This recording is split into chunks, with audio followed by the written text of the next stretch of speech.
RCR presenta Hablemos de Educación, programa de orientación dirigido a la comunidad educativa del país, con la participación de especialistas del sector, quienes orientarán a jóvenes alumnos, padres de familia y docentes que se interconectarán mediante este canal de comunicación directa.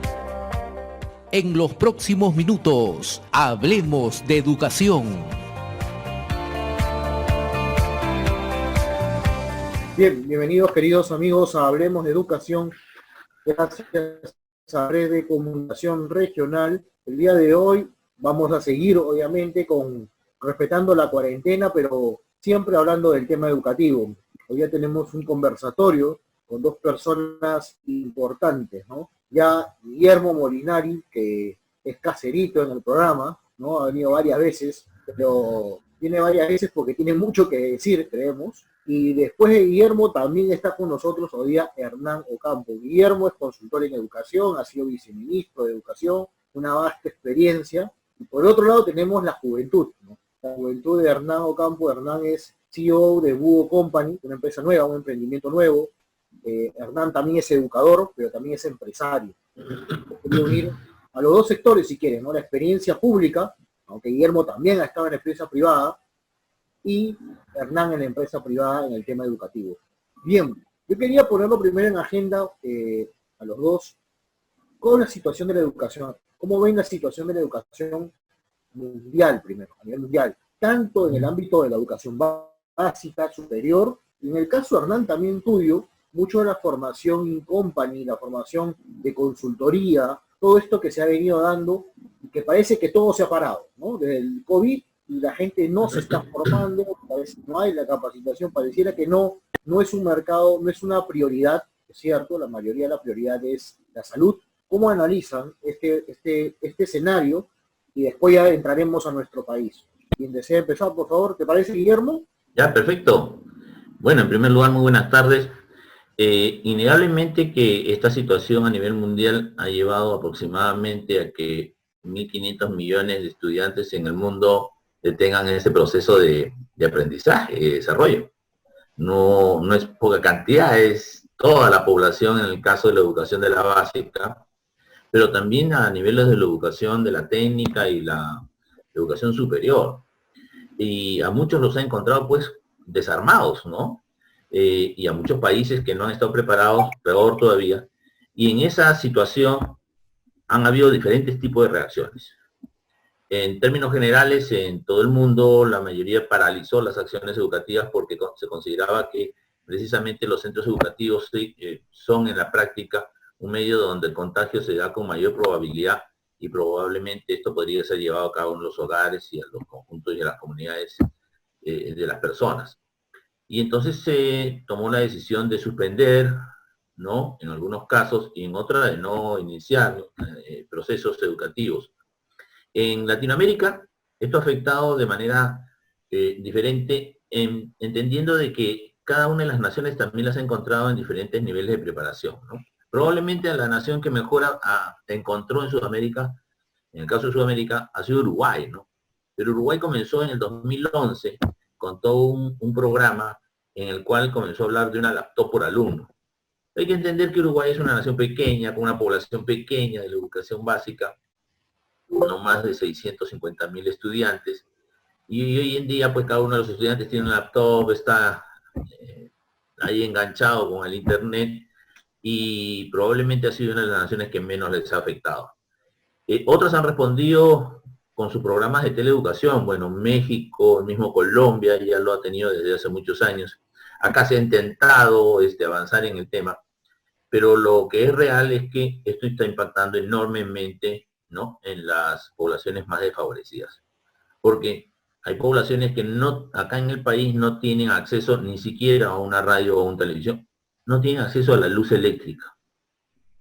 Si les pedimos a los estudiantes que se laven las manos y en sus comunidades no hay agua, ¿no? Les pedimos que vean, Me quedo en casa, y no lo van a ver ni lo van a escuchar porque no tienen acceso a esos medios. Y no tenemos que irnos de fuera de Lima, lo estamos encontrando acá en las alturas, ¿no es cierto? las comunidades que están pues en los conos de Lima. Imaginémonos esto replicado pues en gran cantidad en las zonas rurales. Entonces, esta es la situación actual, pero también tenemos que nuestros líderes, y no solo hablo de Perú, sino a nivel de Latinoamérica, no han sido capaces de identificar o territorializar qué es lo que está ocurriendo en cada lugar, ¿no? Acá en el país tenemos 26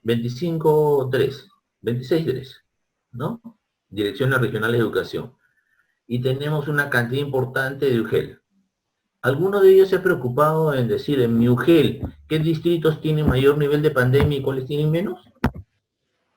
¿Qué comunidades no ha llegado la pandemia y yo podría comenzar a tener una estrategia diferente? Como la que están pidiendo los médicos ahora, porque los médicos lo que están pidiendo es precisamente eso.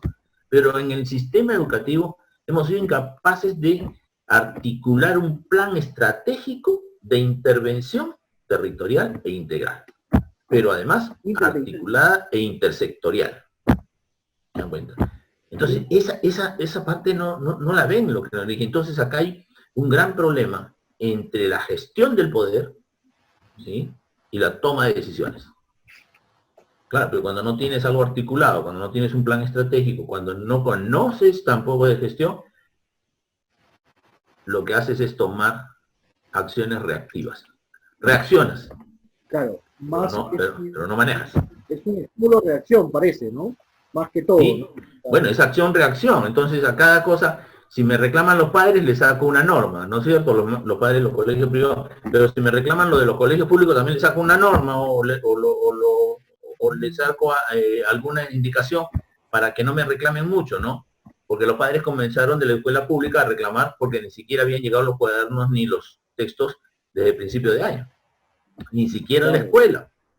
Tanto así que ahora que han tomado la decisión de que en el tema de alimentación para los quintiles 1 y 2, ¿no?, en Cualihuarma, también junto con eso les entreguen los textos y los cuadernos a aquellos niños que no van a tener acceso a televisión, a radio, para que puedan estudiar, porque con algo tienen que estudiar, ¿no? Ellos no van a tener dinero ni siquiera para ir a una librería y comprar el material que le dicen que pueden trabajar desde la televisión o de la radio. Entonces tienen por lo menos tener sus cuadernos o sus textos que están, y miren, ni siquiera en la escuela, a veces están en la UGEL o a veces están en la DRE porque no llegaron. Entonces, interesante, esta realidad tenemos que tener la capacidad de enfrentarla, ¿no? No, me y parece... eso también tiene, y eso también tiene que ver con la educación a distancia, solo que con otros mecanismos, ¿no? Perfecto, Guillermo, bien interesante tu análisis que has hecho de cómo hemos bajado del mundo lo que está pasando y cómo son las consecuencias en el ámbito netamente público o privado, en general, en la educación básica, que está pasando en nuestro país. Hernán, tu experiencia es importante porque ustedes como empresa están trabajando formación, capacitación, trabajan todo el tema online. ¿Tú cómo ves este análisis? ¿Cómo ves que las empresas están capacitándose? O simplemente lo que han hecho, como muchas empresas, el rubro capacitación, ¡pum!, ya no existe, ¿no? Pero es curioso, en la empresa privada pasa eso, que en el mundo público siguen las consultorías y grandes consultorías. Este es el mundo al revés. No sé qué opinas tú, Hernán, cómo lo estás viendo desde tu empresa. Sí, ¿qué tal? Buenas tardes con todos. Coincido plenamente con lo que nos ha compartido Guillermo. Creo que es una realidad, personalmente la veo muy poco alentadora, la que estamos teniendo que atravesar.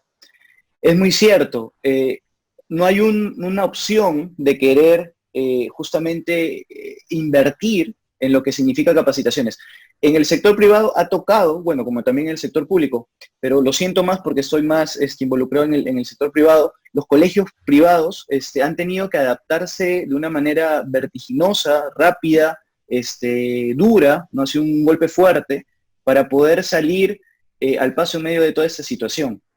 Lo que sí no estoy viendo es justamente este espíritu de querer realmente ofrecer un servicio de calidad. Se habla mucho de la educación no presencial, se está cogiendo modelos diversos y variados, tratando de hacer un copy-pega de esto, y eso quizás es lo que está haciendo que se genere una brecha importante en la formación, ¿no? Yo sí creo que las políticas que se están aplicando, las políticas públicas, no son las más adecuadas. Me parecía, las medidas que tomó el gobierno, me parecieron en un inicio un poco acertadas, pero conforme han ido pasando el tiempo, ya mi mirada y mi visión también ha sido más crítica, porque sí considero que a estas alturas lo que se está intentando hacer es muy poco, ¿no? Los colegios privados ahorita están en una disyuntiva muy fuerte entre el tema de las pensiones, eso es lo más importante, y lo que están haciendo los colegios privados es tratar de ofrecer un servicio como pueden, sin las herramientas adecuadas, sin la formación adecuada, sin la capacitación adecuada, para salvaguardar ese principio, que es que los padres de familia paguen las pensiones. Y las normativas, las políticas que están saliendo, los reglamentos, las resoluciones, etc., pareciese que lo que se quiere es enfrentar, ¿no? Polemizar entre el padre de familia y el colegio privado. Por un lado ello. Y lo segundo que sí me parece importante es que la mirada, pues también yo siento, es un tanto egoísta del sector privado, porque no se está optando, como tú bien lo dices, Gustavo, por el tema de las capacitaciones. Se han tratado ahora con estas últimas resoluciones que exigían más claridad en el tema de los presupuestos, de los ingresos, de los costos, etcétera. Incluso eso, transmitirlo a los padres de familia. Sin embargo, muchos han inflado la partida de capacitaciones, pero no están recibiendo capacitaciones los docentes. Y por tanto están como que yendo a la guerra sin armas, ¿no? Y eso va a ser algo que quizás no lo vamos a evidenciar ahorita, pero sí lo vamos a evidenciar de aquí a finales de este año, ¿no? Cuando nos toque empezar a reordenarnos o reorganizarnos para iniciar nuevamente lo que implica nuestro sistema educativo como tal. Entonces, yo sí creo que es un momento adecuado actualmente para que las empresas también privadas, hablando ya propiamente en educación básica, puedan tener sí esta mirada de necesidad de que los docentes, los maestros necesitan herramientas, ¿no? Y es ahí donde también aparece la 1001, creo yo, organizaciones que están ofreciendo también capacitaciones, no solamente como un medio de generar una oportunidad de negocio, sino creo yo como un medio de poder hacer que lo que se está planteando como soluciones puedan realmente funcionar y traer beneficios adecuados para los estudiantes especialmente, ¿no? Sí, gracias Hernán por tu aporte. Yo en realidad, y voy a ir un poquito más allá para ya entrar cada vez más de lleno, tus dos aportes han sido fundamentales, muy complementarios. Fíjense, la data que tenemos en este momento es que aproximadamente 100.000 hay solicitudes de traslados de colegios privados pequeños a la escuela pública. Por ahí se dicen que hay casi 80.000 docentes que se han quedado sin trabajo del sector privado. Porque ¿qué está pasando? Los colegios, para poder bajar la reducción al famoso 50%, que es lo que están reclamando los padres, están votando a los profesores, ¿no? Y están quedándose con menos gente, por un lado. Por otro lado, no sabemos si el Estado tiene la capacidad o no. Ahí Guillermo nos vas a ayudar a dar luces, porque tú has sido viceministro, y sabes, o sea, has sido viceministro hace ¿cuánto tiempo? 2 años, y creo que de acá a 2 años acá, no creo que haya cambiado mucho el asunto. Entonces, ahí tenemos un gran problema. Lo que tú acabas de decir, ingresan en el tema de capacitación, algunas escuelas, obviamente responsables lo están ejecutando, pero el gran grueso no lo está haciendo. Y no solamente en el sector de educación, sino en todo otro tipo de sectores. Y lo más dramático es que muchos se están capacitando en herramientas tecnológicas. Pero la pregunta es, en la didáctica, en la pedagogía que implica los entornos virtuales, nadie capacita, o pocos, ¿no? Y ahí también creo que ustedes también tienen una oferta interesante que mencionar. No sé, a ver, Guillermo, por favor, no sé si tú nos puedes explicar un poquito más. Y ahí, bueno, sí, y muy interesante y quiero tomar lo último que estaba precisamente explicando Hernán, ¿no? Respecto a cómo las instituciones, y en el caso de la educación, las instituciones privadas, educativas, son empresas, pues. Pero las empresas no se han preocupado de formar a su personal, ¿no es cierto? Y sobre todo en este aspecto que ahora, lamentablemente por las condiciones que estamos, ¿no? Tienen que asumirlo. Porque además también ha habido una política en el país en decir que todo lo virtual era malo, o sea, que no era tan bueno. ¿no? Cuidado. Correcto. Ahí hay algunos señores que tendrían que poner las barbas en remojo porque llevaron desde la educación superior hasta la educación básica, que la educación virtual es mala, ¿no? Y para eso se aprovecharon para decir no a la educación virtual, ¿sí? Cuando la educación virtual, con todas las herramientas con las que cuenta, y si uno sabe entrenar a las personas, capacitar a las personas, formarlas, enseñarles cómo utilizar la herramienta, pero articularla al tema pedagógico y didáctico, puede ser tan o más potente que inclusive la educación presencial, donde a veces el profesor no tiene todas las herramientas que puede tener uno en la virtualidad. Simulaciones, por ejemplo, ¿no? Puede tener simulaciones en las áreas de ciencias, puede tener planes, programas de lectura, puede tener aspectos que tengan que ver con la literatura, con el arte, con la educación física. O sea, es una variedad enorme, muy poco explorada y muy poco manejada por los maestros. Pero ahí entra un tema que me parece muy importante, ¿no? En las últimas semanas se han venido dando un conjunto de cambios en la administración del Ministerio de Educación, en el sector público con directores. Y pareciera que nadie se reacciona ante eso. Y precisamente los directores que han ido cambiando son los que tienen que ver con la adquisición de la laptop, cuidado, con el tema de la formación de docentes, cuidado, ¿no? Con el tema de la administración y la gestión y la distribución de los recursos y materiales. ¿Alguien se ha preguntado qué pasaba ahí? Cuidado, eso lo está pasando en la administración pública.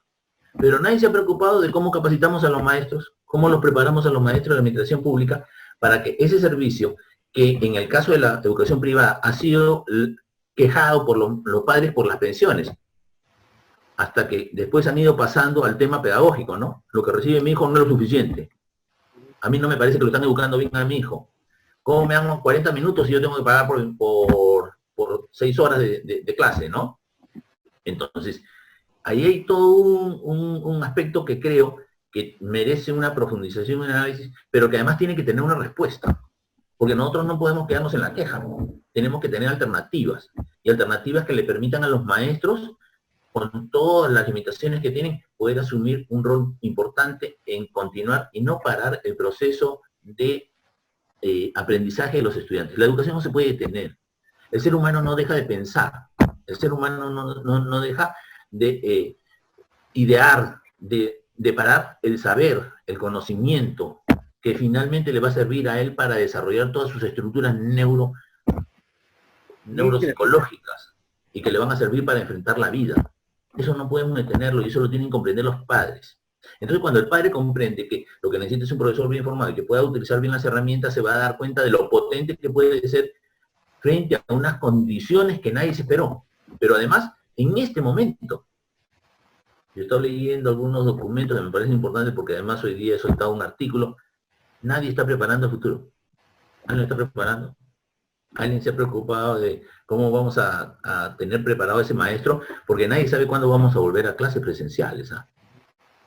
O sea, acá es el cuento de que termina la pandemia y que se hace a fin de año. No, señores. Si no comenzamos a darnos cuenta que ya tenemos que comenzar, junto con enfrentar la pandemia, junto con enfrentar todo esto, junto con preparar el futuro, va a venir el futuro y peor nos va a tratar, ¿no? Y entonces vamos a ser un país que ni siquiera, como que nos ha encontrado esta pandemia, con recursos económicos que no estamos aprovechando. Y las escuelas privadas también tienen un rol importante ahí, ¿no? Esto no es, esto no es un gasto, es una inversión. Y se lo digo a los directores, se lo digo a los maestros y se lo digo a los padres de familia. Inversión hacia futuro. Gracias. Es importante, Guillermo, lo que estás mencionando, Hernán. Por ejemplo, tú como CEO de tu empresa, de esta empresa de formación, alguno dirá, pues bueno, CEO, bueno, gerente general, estamos hablando en inglés, bueno, no. Y uno dice, bueno, será caro la formación. No necesitas un curso muy caro para poder formarte, yo creo. O sea, hoy por hoy, ¿no? Todos han bajado sus costos. Las universidades, curiosamente, se están dedicando exclusivamente a su razón de ser, ¿no? Formar, o institutos, formar en las carreras o en las especialidades correspondientes. Los in-house que hacían las universidades ya no lo están haciendo, porque ahora se están dedicando a su core propiamente, como siempre debió ser de repente, ¿no? Y existen unas alternativas. Ustedes desde Hugo Company están trabajando algunas estrategias, están dando cursos, puede sonar, de repente no nos digas el costo, pero de repente sí sea accesible al ciudadano a pie, al profesor, ¿no? Porque alguno puede imaginar curso, 400 soles, 500 soles, 600 soles, y en este momento obviamente que no tiene. Correcto. Sí, no, es muy cierto. Yo creo que partimos en la visión nuestra como empresa, siempre ha estado el compromiso con lo que queremos ofrecer, ¿no? Nuestra empresa se caracteriza por ofrecer diversos servicios buscándole que sean simples, sencillos y asequibles para todos los clientes en sus distintas unidades de negocio. Una de ellas, como dices, Gustavo, es el tema de la asesoría, consultoría, pero también de la formación, ¿no? Del entrenamiento. Y efectivamente ahora más que nunca lo que queremos es ofrecer una serie de cursos que estamos ya poniendo a disposición de los docentes, de los directores, de los coordinadores, subdirectores, de los mismos promotores incluso, como un abanico de posibilidades a precios sumamente bajos y asequibles, entendiendo dos realidades. Uno, la necesidad que se da ahora para poder brindar lo que queremos brindar, que es calidad, necesitamos formarnos y capacitarnos. Y como lo decía Guillermo, eso es inversión. Y no podemos negar, ¿no? No vamos a encontrar en ningún lugar, porque incluso los cursos, entre comillas, gratuitos que puedan aparecer, al final requieren una inversión, que es una inversión de tiempo. Si no es económica, es de tiempo. Entonces, siempre la capacitación y la formación va a implicar necesariamente inversión. Ahora, pero considerando ello, sí también la necesidad de esta capacitación para poder dar calidad y excelencia en el servicio y por tanto también poder desempeñar y desenvolvernos en nuestra vocación de maestros, de educadores, en excelencia, hemos querido ofrecer una serie de cursos desde distintas ramas y áreas en educación para poder llegar a los docentes, ¿no? Y que queremos llegar a la mayor cantidad, ¿no? Tenemos una plataforma educativa súper intuitiva, que forma parte también de la visión de nuestra empresa, ser sencillos, ser intuitivos, ser de fácil acceso. Justamente tenemos ahí una alianza también con Guillermo, con su experiencia y demás, como con otros profesionales, con lo que estamos buscando, pues si queremos es apuntar a que la mayor cantidad de docentes puedan recibir estas herramientas que son necesarias, ¿no? Y que de alguna manera, al ponerlos con precios asequibles, puedan también pensar los directores, los promotores, en que ellos ahora más que nunca necesitan invertir, ¿no? Para lograr esto que se quiere, ¿no? Que es una educación de calidad. Es importante lo que mencionan ambos. Quiero ir con este conversatorio, que las personas que nos van a estar escuchando por las redes sociales y también por la radio, por red de comunicación regional, que saben que llegan a muchas zonas rurales del país. A lugares donde no llega, usualmente el internet, pero sí llega a la radio. Llega a la radio y llegamos nosotros. Hay gente de asentamientos muy alejados del país que caminan demasiado, zonas rurales que, como bien decía Guillermo, probablemente no tengan el COVID, pero no están recibiendo clases en este momento. Y acá vengo una reflexión, ¿qué piensan ustedes? ¿No? Si se dan cuenta de lo que está pasando en el país y en el mundo en general, los ministerios están centrados en hacer políticas, o más que políticas, en reglamentar, ¿no? Acción, reacción, ya está. Estímulo-respuesta, como decía Guillermo. Los colegios están tratando de sobrevivir, ¿no? Los padres que hay que pagar menos, y entiendo que la economía está difícil, y prácticamente algunas medidas que está tomando el gobierno pareciera que quieren dar un giro al modelo económico, pareciera, esperemos que nos equivocarnos. Pero la pregunta que yo quiero a ustedes es, ¿quién está pensando en el niño? Al final, el gran perjudicado de toda esta situación no somos los adultos que ya estamos más o menos logrados, ¿no? Algunos tendremos hijos, otros por tener hijos, Hernando ya está por el proceso, me dice, Guillermo ya tuvo hijos, de repente ya pronto nietos, y ya estamos logrados de repente, ¿ok? Pero nuestros hijos, en nuestro caso, que están estudiando, son los perjudicados, ¿entiendes? Porque ¿qué tipo de mundo le vamos a dejar, o país a estos chicos? ¿No? Más que por las peleas que se están viendo. Entonces, miren, yo les digo, ¿qué piensan ustedes? Por ahí he escuchado padres de familia que dicen, es que técnicamente, miren, técnicamente, ¿cuántas horas tiene que estar en una computadora? La pregunta, ¿no? Muchas horas. Y hay otros dicen, muy poco.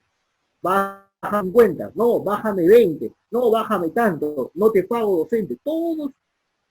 ¿Quién es el actor principal del sistema educativo? ¿No es el alumno? Pregunto yo. ¿No? No hay que poner primero al alumno delante de todo esto. Y creo que los políticos tampoco lo están viendo, ¿no? O sea, algunos más que todo, y las autoridades del ministerio, ¿no? Porque reglamentan bajo sistemas cuando el gran perjudicado, yo no sé si sea, el gran perjudicado puede ser el estudiante, puede ser aquel niño que no puede tener los materiales, como decía Guillermo, puede ser que no tenga televisión, no tenga radio, y necesita una formación. No sé, ¿qué reflexión hacen sobre eso? Me gustaría.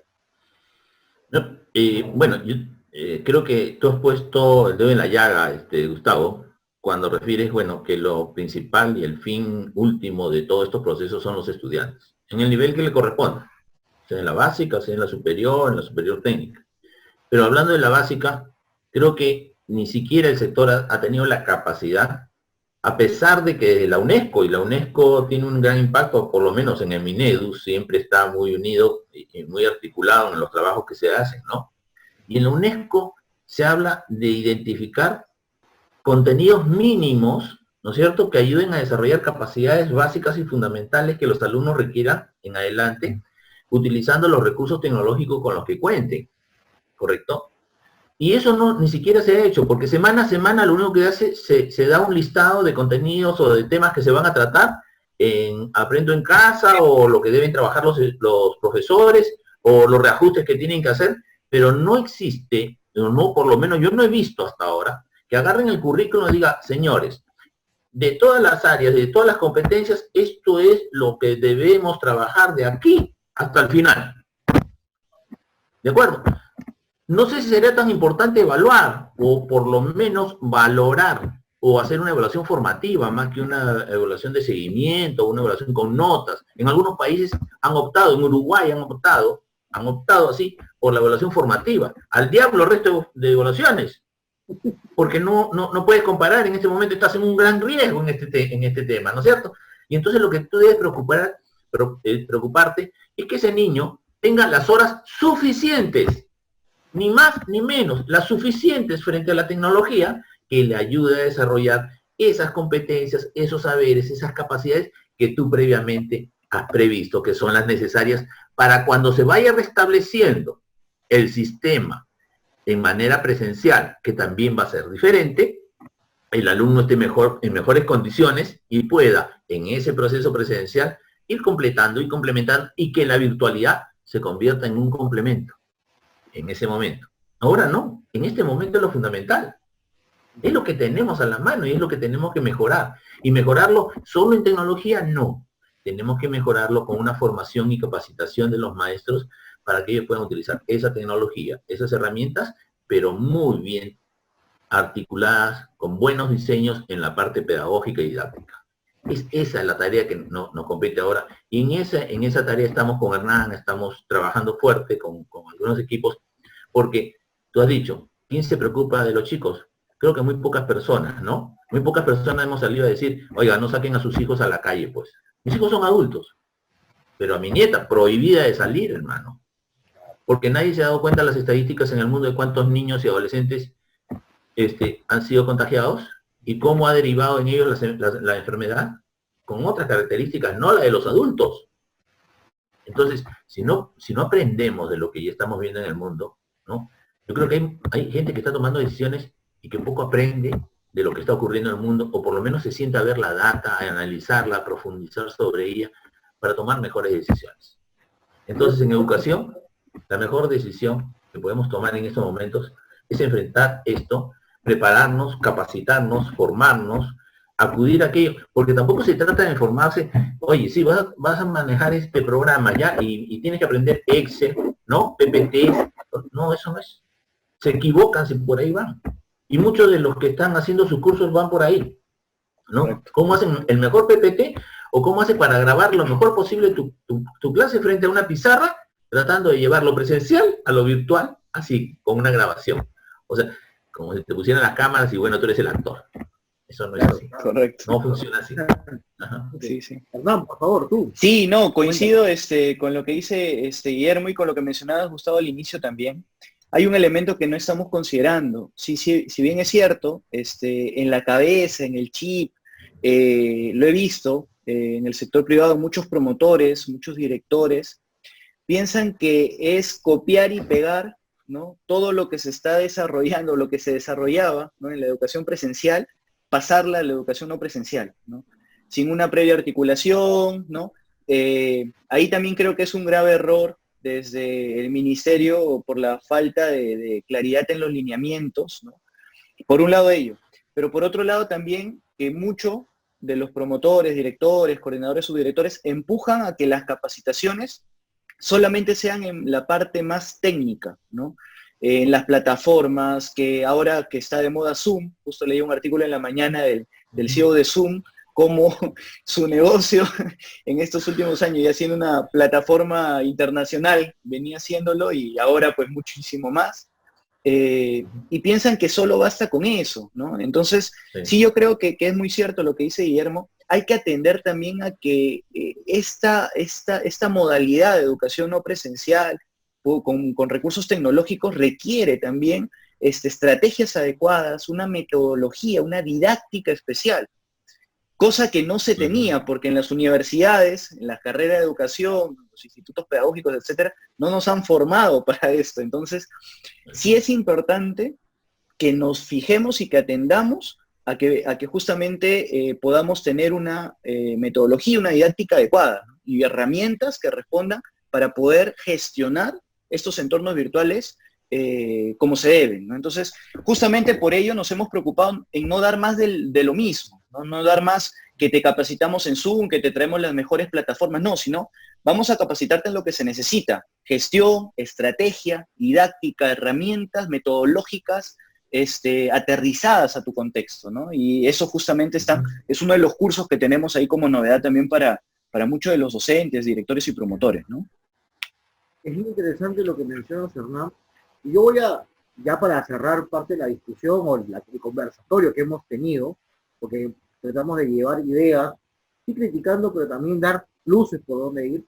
Una de las cosas que acabas de decir es interesante. No nos han formado bajo estas estrategias, ¿sí? Postulado número 1, estamos de acuerdo. Pero fíjense ustedes, qué curioso, yo revisando las universidades licenciadas algunas y otras no licenciadas, ¿no? Hay universidades que les han licenciado, pero no pueden ejecutar el tema de educación virtual o educación a distancia. ¿Ok? Ahora lo tienen que hacer por la resolución, porque ya salió el decreto de urgencia y en fin. La pregunta es, ¿cómo tú licencias, si tú que estabas pensando en un futuro, que supuestamente son condiciones básicas de calidad, y estás viendo que la educación virtual en el mundo cada vez crece más? Hay universidades que en el mundo tienen aproximadamente 30.000 hasta 40.000 estudiantes online, ¿ok? Y tú deniegas un licenciamiento a unas instituciones para que no lo hagan. O licencias, pero les dices no puedes hacer educación online, ¿cómo vas a formar online? ¿No? Entonces, a lo mejor creo que este tema de licenciamiento habrá que pensado. Con esto no estoy diciendo que vuelvan a las universidades chinas, paraje, no. Entonces, la pregunta es por este componente. ¿Cómo vamos a formar si ahora aceptan educación online? Por ejemplo, ahora sí por el decreto de urgencia. A lo mejor habrá que revisar un poquito, ¿no? Cómo va este tema de licenciamiento en su momento. Con esto no quiero decir que vuelvan a las universidades chichas, ¿no? O garaje, uno pensará, no, que nos están pagando a alguien. No, nadie nos paga nada. Lo hacemos gratis. Es un tema educativo, pero habrá que pensar, ¿no? Bueno, en primer lugar, yo creo que hay que mirar lo que los especialistas o los directores de la SUNEDU hace aproximadamente unos 20 días o un mes estuvieron mencionando acerca de los nuevos criterios para el tema de educación virtual en las universidades, ¿no? O sea, a los ya existentes ellos estaban adicionando, pero ellos le llamaban un agregado de condiciones básicas para la virtualidad. Pero nunca he visto formalmente un documento. O sea, sé que hay algunas resoluciones, no sé, o directivas que han sacado para las universidades, y que las han apresurado a las universidades a buscar lo que sea para poder también atender ese pedido y esas nuevas condiciones que les han planteado. ¿De acuerdo? Yo mismo he tenido la oportunidad de conversar con algunos rectores, algunos me han llamado, y yo les decía, o sea, ¿qué es lo que pretenden? O sea, ¿qué es lo que quieren? Tener una plataforma, ¿ah? Tener un portal, utilizar una herramienta como Zoom, Skype, que es lo que vienen haciendo, ¿no?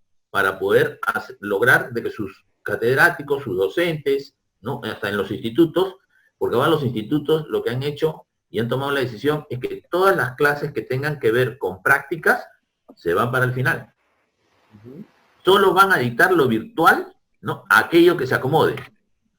Si es 20%, 20%. Si es 30%, 30%. Imagínate, pues, en ingeniería industrial o en los temas de formación de chef o hotelería, ¿no? O sea, ¿cuánto de teórico tiene ahí el tema, no? Entonces, solo lo virtual es lo que ahora le van a enseñar. Todo lo demás, lo práctico, hacia el final. Y no sabemos cuándo es el final, ¿no? Imagínate en la Escuela de Bellas Artes. Hoy día estaba viendo una directiva que ha sacado el Ministerio de Educación, ¿no? En donde dice que el personal como que se va a reintegrar, ¿no? Una parte con horarios, todo el mismo ministerio, la DRE, la SUGEL, Monterrico, ¿no? Entonces digo, bueno, se van a reintegrar. ¿Hay protocolos? Yo estaba viendo la cantidad de protocolos que UNESCO propone para cuando se reinicien las clases presenciales o el trabajo presencial, ¿ah? Por lo menos 5 protocolos, ¿ah? Sí, claro. El retorno del personal, los cuidados que tienen que haber, la atención al público, o sea, una diversidad de protocolos importantes que me parecen fundamentales. Tú sacas una directiva y no les dices cómo lo vas a atender, cómo vas a proceder. No lo he leído en la directiva. Entonces, estas cosas son las que yo digo, son reactivas, pues. O sea, si lo tomamos así como está, vemos un conjunto de actividades, pero no las vemos plasmadas en un plan. Si alguien me quiere contradecir, que me diga dónde está el plan y me lo presente. Y entonces discutimos sobre el plan. Ahí es, creo, Gustavo y Hernán, donde probablemente nosotros, con el grano de arena que pretendemos ir aportando con diversas actividades, poder dar claridad. Yo me imagino a todos los maestros en esa incertidumbre que tienen entre no saber si es que van a planificar sobre las clases que salen en Aprendo en Casa, sobre lo que le piden los directores como planificación, o lo que les exige la DRE o la UGEL de que reporten. Siguen los pobres en la incertidumbre, siguen preguntando. Yo participo de Docentes 3000, que es un grupo que es a nivel nacional, y los pobres se piden entre ellos, ¿no es cierto?, sus planes, su programa. Oye, pero ¿y con cuál presentamos? ¿El de Aprendo en Casa o presentamos el que nos ha pedido el director o presentamos el que quiere la UGEL? Y presentan. Bien complicado. Es súper complicado. Por lo tanto, los maestros lo que esperan son cosas, como decía Hernán, cosas precisas, concretas, que les ayuden a ellos a sentirse seguros que están impactando en los aprendizajes de sus estudiantes, ¿no? Herramientas que les faciliten el trabajo, no se lo compliquen. Secuencias didácticas y pedagógicas que a ellos mismos les den la seguridad de que sus alumnos están aprendiendo. Eso es lo que necesitan los maestros. Y en eso hay que comprometernos, en eso estamos comprometidos nosotros. Interesante, Guillermo, tu reflexión. Bien, Hernán, no sé si quieres agregar algo, una reflexión final ya para acabar el programa. Podemos seguir hablando nosotros todo el día, pero también tenemos un espacio y con gusto, ¿no? No sé cuál es tu reflexión final, por favor. Sí, no, yo creo que nos toca afrontar una situación sumamente compleja. Realmente nadie lo esperaba, pero creo que sí podemos y estamos en el momento oportuno, preciso, adecuado para tomar las decisiones que lo que nos van a hacer es ganar muchísimo de aquí al futuro, para el mañana. Si pensamos solamente en cómo salimos ahorita, como ya lo decía Guillermo también, gravísimo error. Pero si pensamos en cómo salimos en esto, pero en función de cómo va a ser el mañana y cómo nos preparamos para ese mañana y cómo visualizamos también ese mañana, yo creo que vamos a ganar muchísimo también. Al menos en educación, creo yo que va a ser un punto importante. Ya no va a ser lo mismo y tocará replantear miles de cosas, como antes ya no se tenían y que nos va a tocar adaptarnos también, pero creo que se tiene que hacer un trabajo conjunto, ¿no? Y siempre va a ser un animar, un exhortar, un invitar a que los docentes, a los directores, a todos los que estamos en el mundo hermoso de la educación, estar en constante capacitación, ¿no? Más allá de optar por uno o X cursos, incluso hasta de manera autodidacta, pero uno tiene que estar en constante capacitación. Eso yo creo que es una clave importante para que al final se vea reflejado en los aprendizajes que sean significativos en nuestros estudiantes. Totalmente. Muchas gracias, Hernán. Guillermo, tus palabras finales, por favor. Bueno, tomando lo de Hernán, el futuro nos va a deparar una variedad de alternativas, desde la educación presencial hasta la virtual. Eso ni dudarlo, ¿no?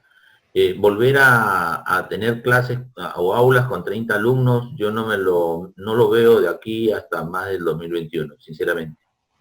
Creo que las condiciones y las circunstancias nos van a llevar a tener diversas alternativas y plantearle diversas alternativas, donde quiero reconocer el trabajo de los maestros y el trabajo también de los directores, porque ellos, con todas las limitaciones que tienen, hacen lo mejor que pueden para poder llegar a sus estudiantes. En estos momentos solo quiero mencionar algo que me parece importante. Nadie ha hablado de todos aquellos maestros que ya no están, que ya no nos acompañan. Y eso es muy importante. ¿Quién los va a reemplazar? Tú hacías una pregunta hace un momento. ¿Quiénes van a atender a esos 100.000 estudiantes? ¿Serán profesores nuevos? ¿Ah? ¿Serán docentes que ya estaban? Por ahí hay una volada que dice que quieren contar con los estudiantes de los últimos ciclos de los institutos. Cuidado, porque eso sí sería terrible. Y si me dicen a mí un número mínimo que necesitamos para esos 80.000 o 100.000 maestros, yo creo que fácilmente pasamos los 3.000 maestros que son necesarios para atender a esa población. Porque recargarle a lo que ya tienen va a ser muy complejo. Totalmente, muy complejo. Gracias a Guillermo, gracias a Hernán por haber participado de una edición más de Hablemos de Educación. Yo solamente quiero dejar como parte de la propuesta que hemos dado el día de hoy es no olvidarse de la formación, capacítense siempre, así sea poquito, háganlo. No se olviden que el centro es el estudiante. Y desde acá también me uno a la labor que hace Guillermo y Hernán diciéndoles gracias, profesores, por lo que están haciendo, ¿no? Así como los médicos hacen su lucha, ustedes también están haciendo su lucha el día a día. Hay que reconocerlo, hay que valorarlo. Están yendo a la guerra sin herramientas, definitivamente, no estaban más preparados, pero creo que es tiempo de que puedan tomar ustedes nuevos nortes y buscar alternativas. Y desde acá al ministerio simplemente decirle que esta es una vitrina abierta también para que puedan exponer sus ideas, porque hoy más que nunca necesitamos dialogar y entendernos, porque al final lo más importante de aquí es la educación de estos niños, de estos adolescentes, de estos adultos que están ya en la educación superior, porque al final ellos son el futuro de este país. A lo mejor ya nosotros pasaremos a otra época, no somos tan mayores, pero bueno, pero así pasará. Entonces es importante no olvidar que el centro es el alumno. Y felicitar a los maestros por lo que están haciendo y a ustedes también por la labor que hacen, tanto Guillermo como en el trabajo que están haciendo. Muchas gracias y regresamos en una próxima edición de Hablemos de Educación. Hemos presentado Hablemos de Educación con el licenciado Gustavo Nakamura. Nos volveremos a encontrar mañana a la misma hora y por esta misma frecuencia. Hablemos de Educación.